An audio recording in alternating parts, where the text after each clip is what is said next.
I wasn't in a good place that day. Not just a bad day that you can shake off and move on from. This was different. It sat in my chest, quiet but heavy, like something had been building for a while without me fully realizing it. Most days I'm okay. I don't need much. A quick text, a short phone call just to check in, that's usually enough. But that day it didn't feel like enough. It felt like the whole world had moved forward somehow, and I had been left standing still. I'd been thinking about it for a while, trying not to make a big deal out of it, trying to convince myself it didn't matter. But it did. It wasn't abandonment, and it wasn't a lack of love. It was something harder to explain. It was the feeling of slowly becoming a priority only when time allowed. I would watch life move forward around me. My children building their own lives, their own families, their own routines. I kept telling myself this is normal, this is how it's supposed to be. And maybe it is. But knowing that doesn't take away the feeling of being left out or quietly replaced. That day, everything I had been holding back seemed to catch up with me all at once. The quiet, the space, the feeling that somehow now I mattered less than I used to. When my daughter called, I answered the way I always do, calm, steady, like everything was fine, but it wasn't, and she could hear it. She asked me what was wrong. At first I said nothing. I didn't want to make it into something bigger than it was. I didn't want to sound needy, and I didn't want to be that person, but she didn't let it go. She asked again, and something in me gave in.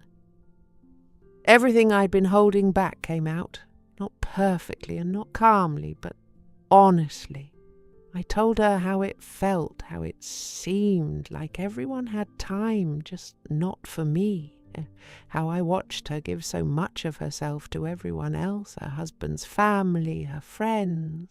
And how, somewhere along the way, I started to feel like I was at the end of that list.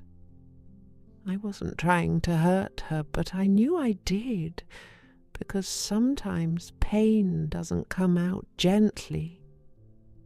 It comes out sharp and unfiltered, and once it's spoken, it can't be taken back. There was a pause after I finished speaking. Not a long one, but long enough for me to hear everything I had just said. In that silence, I started to regret it. Not because it wasn't true, but because of how it came out. I didn't want her to feel guilty, and I didn't want her to think she had done something wrong. But I knew she had heard all of it. The pain, the frustration, the loneliness I had been trying so hard to hide. For a moment, I thought I had pushed her away. I thought maybe I had said too much, made it too heavy, made it too real. But then she spoke, not quickly, not defensively, just quietly, differently. There was something in her voice I hadn't heard before. It wasn't just a response, it felt like she was really hearing me. Then she spoke again, slowly and clearly, like she wanted to make sure I truly heard her. I love you. Not the quick routine words we say before hanging up. This was different. She meant it with every part of her, and I felt it. Not just in my ears, but somewhere deeper. Right then, I felt something I hadn't felt in a while. Not fixed, not healed. I felt seen, and maybe that was enough. Those 3 words didn't fix everything. They didn't erase the distance, the changes, or the way life had pulled us in different directions. They reminded me of something important. They reminded me that I'm still part of her world. Not the centre of it any more, but not forgotten either. After we hung up, the silence didn't leave.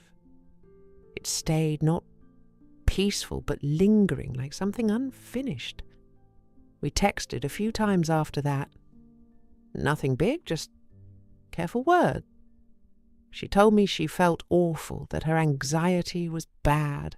I stared at those messages, not knowing what to do next. I hated myself for causing her so much pain every time life throws me a curveball. She is the one who steps in, the one who fixes everything, the one who makes me feel better. She's my firstborn, my rock, my best friend, my confidant. She's wise beyond her years, an old soul. I know God gave her to me to save my soul.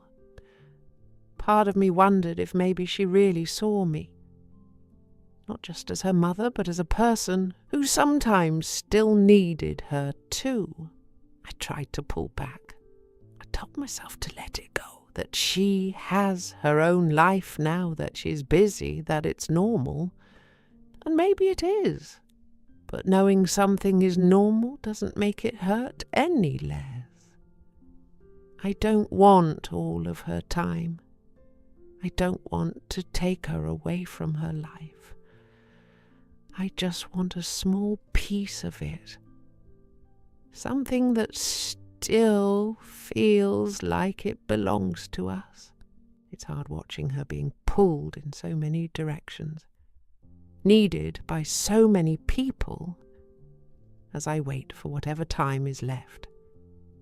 I don't like feeling that way because it turns something beautiful into something heavy, something that starts to feel like loss instead of love. I wanted to tell her I was sorry. Sorry for still needing some of her time, knowing that children grow up and build lives of their own. Something I'm still trying to accept. I was sorry for expecting something that time had already changed. I was sorry for the moments I let my loneliness sound like blame, and for making her carry something that was never hers to carry. My words came out messy, heavy, unfiltered.